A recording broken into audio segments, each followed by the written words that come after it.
My name is Jameson Huckaba, Director of Product at Digital Airless. We're going to put together our controller for the first time. So the Lightbridge 2 controller, Aertos controller, has a mount for the iPad, which we explored in the unboxing video.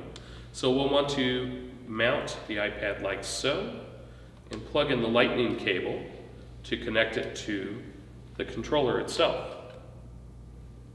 Very simple to do. There's a USB port on the back.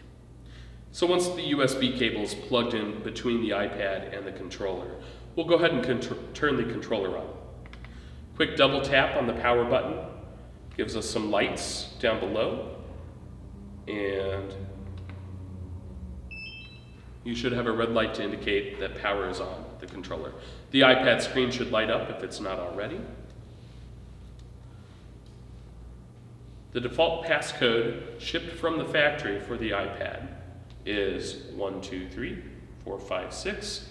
Feel free to change it to your desired security settings. And we will launch the DJI Go application.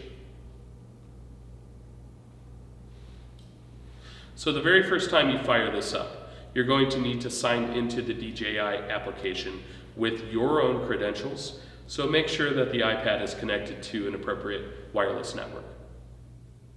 Once we've done that, we'll go ahead and do a first flight of the Aertos 120.